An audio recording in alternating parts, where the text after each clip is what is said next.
नमस्कार साथियों, आप देख रहे हैं SSR news.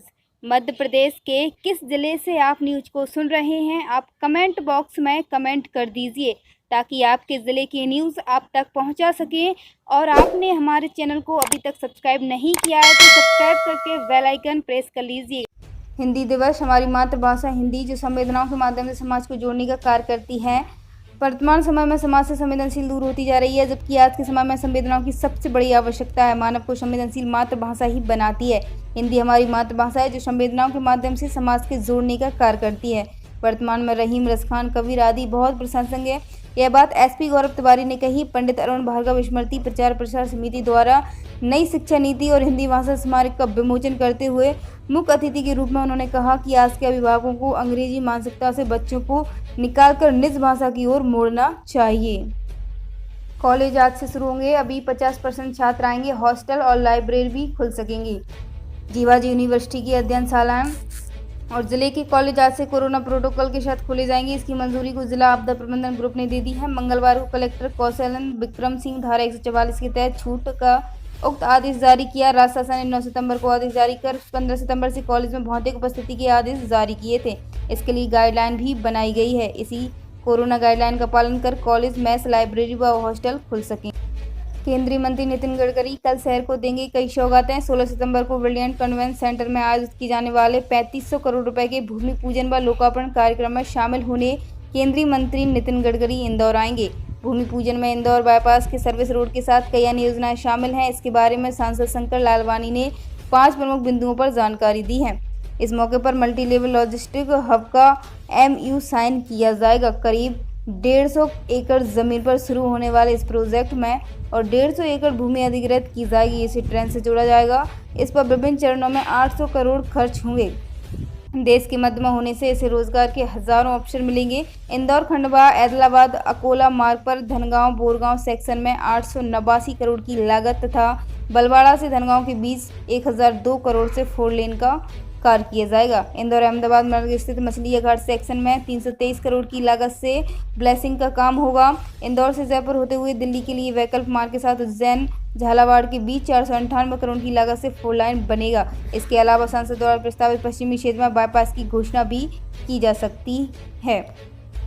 Vaccination update. 4.20 lakh का सेकेंड डोज ड्यू। 0 ड्यू के लिए हर सप्ताह अभियान। जिले में वैक्सीन के पहले डोज में 100% लक्ष्य पाने के बाद अब सेकेंड डोज के लिए महाअभियान की शुरुआत 17 सितंबर से होगी। इस दिन जिले में 1,62,000 लोगों को वैक्सीन लगाने का लक्ष्य रखा गया। इस सप्ताह 4,20,000 लोगों को सेकेंड डोज ड्यू को हो गया। अब प्रशासन ने 0 ड्यू सप्ताह शुरू करने की घोषणा की है। 12वीं की तिमाही परीक्षा 24 से टाइम टेबल में अर्थशास्त्र का पेपर ही भूल गए। लोक शिक्षण संचालन ने भोपाल से सोमवार को 12वीं की त्रैमासिक परीक्षा का टाइम टेबल तो जारी कर दिया, लेकिन इसमें अर्थशास्त्र का पेपर लिखना ही भूल गए। इसे देखने के बाद छात्र प्रश्न में पड़ गए कि कहीं विभाग ने सिलेबस से अर्थशास्त्र हटा तो नहीं दिया। टाइम टेबल के अनुसार 24 सितंबर से परीक्षाएं शुरू होंगी और 4 अक्टूबर को खत्म होंगी। पहला पेपर भौतिक शास्त्र का इतिहास, व्यवसाय प्रबंधन का रहेगा। 25 सितंबर को जीव विज्ञान, बैंकिंग एंड फाइनेंस सर्विस का।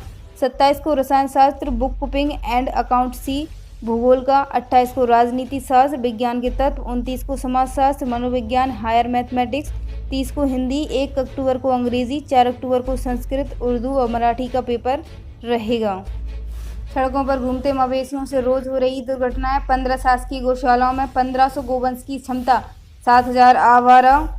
दुर्घटना में गोवंश भी घायल होते हैं और बड़े वाहनों से टकराने के कारण गोवंश की भी होती है मौत। गोवंश के कारण निरंतर सड़क दुर्घटनाएं हो रही हैं। इसमें गोवंश के साथ ही आमजन भी दुर्घटनाग्रस्त हो रहा है। पिछले कई वर्षों से जिले के मुख्य मार्गों और शहरों के बाजारों और कॉलोनियों में गोवंश को हटाने के प्रयास विफल रहे। जिले में 7000 से अधिक आवारा गोवंश पशुपालन विभाग की गणना में आया, लेकिन जिले में कुल 15 शासकीय गौशाला हैं जिनमें केवल 1500 गोवंश रखने की क्षमता है। निवाड़ी में शिवराज ने मंच से CMO और तहसीलदार सस्पेंड किए। बोले डंडा ले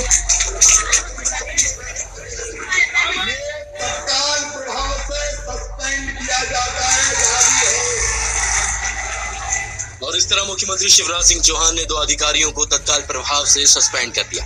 मुख्यमंत्री मंगलवार को निवाड़ी जिले के जैरोन में जनसभा को संबोधित करने पहुंचे थे। इस दौरान सीएम के सामने प्रधानमंत्री आवास योजना में भ्रष्टाचार की बात सामने आई, जिस पर सीएम ने तुरंत एक्शन लेते हुए तत्कालीन CMO उमाशंकर मिश्रा और उप यांत्रिकी अभिषेक राजपूत को निलंबित कर दिया। वहीं पृथ्वीपुर की सभा में तलैया के निर्माण में किए गए भ्रष्टाचार की शिकायत मिलने पर तहसीलदार को तत्काल प्रभाव से सस्पेंड करने की घोषणा कर दी। पैसा लेके हेराफेरी हो रही है, बोलो सही है क्या?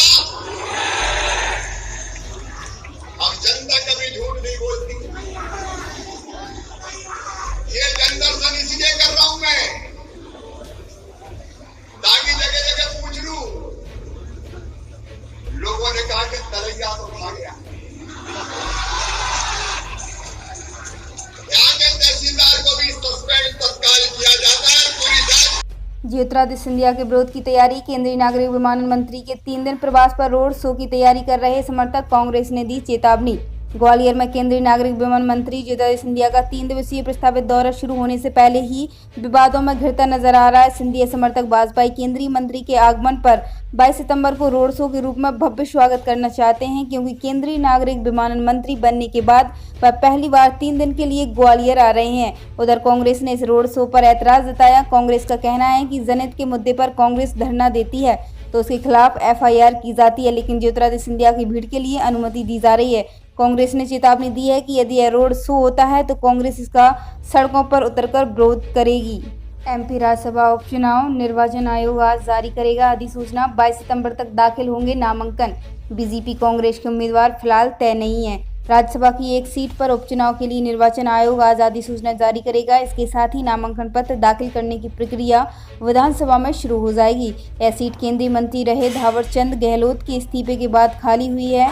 गहलोत अभी कर्नाटक गवर्नर हैं। इस सीट के लिए 4 अक्टूबर को वोटिंग होगी। विधानसभा में बहुमत को देखते हुए इस सीट पर बीजेपी की जीतना लगभग तय है। फिलहाल बीजेपी उम्मीदवार का नाम सामने नहीं आया। पार्टी सूत्रों का कहना है कि मोदी कैबिनेट में कई नए मंत्री हैं जो लोकसभा और राज्यसभा दोनों सदनों के सदस्य नहीं हैं। इसमें से किसी एक को MP के कोटे से राज्यसभा सांसद बनाने की संभावना ज्यादा है। राम भक्तों के लिए रेलवे की सौगात। रेलवे राम भक्तों के लिए देश भर में राम मंदिरों के साथ नेपाल के राम जानकी मंदिर तक की सैर कराने जा रहा है।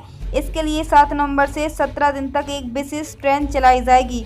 प्रभु राम के जीवन से जुड़े स्थलों के दर्शन के लिए IRTC ने देखो अपना देश state of art deluxe AC tourist train चलाने का निर्णय लिया।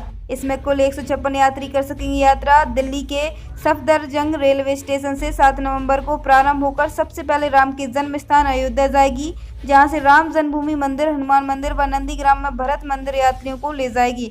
अयोध्या से रवाना होकर यह ट्रेन सीतामढ़ी जाएगी, जहां जानकी जन्म स्थान नेपाल के जनकपुर स्थित राम जानकी मंदिर का दर्शन प्राप्त किया जाएगा।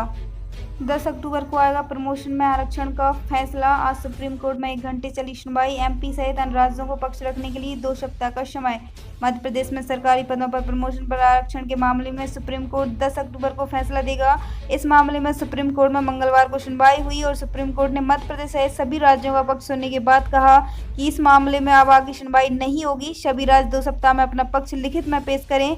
शीर्ष अदालत ने कहा है कि 5 अक्टूबर को लगातार केंद्र और राज्य सरकार को आधा घंटा अपना पक्ष रखने के लिए समय दिया जाएगा। राधा रानी मंदिर की खुली पट। पूर्व CM उमा भारती ने किए राधा रानी के दर्शन। भक्तों के साथ गाया राधा रानी की जय, महारानी की जय। साल में सिर्फ एक दिन खुलने वाला राधा रानी का दरबार मंगलवार को राधा अष्टमी के अवसर पर भक्तों के लिए खोला गया। राधा रानी के दर्शन को अल सुबह मध्य प्रदेश के पूर्व मुख्यमंत्री उमा भारती भी मंदिर पहुंची। पिछले साल की तरह इस बार भी उन्होंने आशीर्वाद लेते हुए भक्तों के साथ भजन गाए। सुबह सुबह उमा भारती ने राधा रानी की जय, महारानी की जय भजन गाकर मंदिर का पूरा माहौल भक्तिमय कर दिया। ऊर्जा मंत्री ने लगाई अधिकारियों को फटकार। रायसेन में स्ट्रीट लाइट बंद देख रुके ऊर्जा मंत्री। अधिकारियों को बिजली व्यवस्था दुरुस्त करने के लिए दिए निर्देश। अपनी अलग शैली को लेकर हमेशा चर्चा में रहने वाले ऊर्जा मंत्री प्रद्युम्न सिंह तोमर का एक बार फिर नया अंदाज देखने को मिला। आधी रात को रायसेन से निकलते वक्त उन्हें शहर की स्ट्रीट लाइट बंद और DP पर तार झूलते हुए दिखे तो ऊर्जा मंत्री सीधा विद्युत विभाग के कार्यालय पहुंच गए। यहाँ उन्हें कोई अधिकारी नहीं मिला, जिसके बाद ऊर्जा मंत्री ने फोन लगाकर अधिकारियों को बुलाया और जमकर फटकार लगाई। दरअसल सोमवार रात को ऊर्जा मंत्री प्रद्युम्न सिंह तोमर रायसेन शहर से निकल रहे थे। इस दौरान मुखर्जी नगर के पास स्ट्रीट लाइट बंद दिखी और DP पर झूलते तारों को देखकर तोमर का काफिला वहीं रुक गया। जिसके बाद मौके पर मौजूद स्थानीय लोगों से मंत्री ने बिजली के बारे में जाना तो स्थानीय मनोज लालवानी ने कहा कि डीपी के खुले तारों से हमेशा हादसे का खतरा बना रहता है और दिन में 6 से 7 बार लाइट गुल होती है। इतना सुनते ही मंत्री ने विद्युत विभाग के अधिकारियों को फोन पर बुलाया और मोबाइल की टॉर्च लेकर एईआई कर्मचारियों को झूलते हुए तार दिखाया और मंत्री ने अधिकारियों को फटकार लगाते हुए बिजली व्यवस्था दुरुस्त करने के आदेश दिए। डेंगू पर प्रहार अभियान का आज शुभारंभ। पानी जमा व गंदगी वाले स्थानों पर अधिकारी छिड़काव कर देंगे। जन जागरूकता का संदेश, लोगों से भी अपील। शहर में डेंगू के लगातार बढ़ रहे मरीजों के मद्देनजर बुधवार 15 सितंबर से डेंगू पर प्रहार अभियान का शुभारंभ किया जाएगा। मुख्यमंत्री शिवराज सिंह चौहान की मंशानुसार अधिकारी खुद पानी जमा व गंदगी वाले स्थानों पर छिड़काव कर आमजन में जन जागरूकता का संदेश देंगे। लोगों से अपील की जाएगी कि वे डेंगू से बचाव के लिए अपने घरों व आसपास गंदगी जमा न होने दें व छिड़काव करें। अभियान की शुरुआत सुबह 10:30 बजे CMHO परिसर से होगी। वैसे शहर में लार्वा सैंपल और छिड़काव के लिए मलेरिया विभाग की 14 व नगर निगम की 20 टीमें हैं।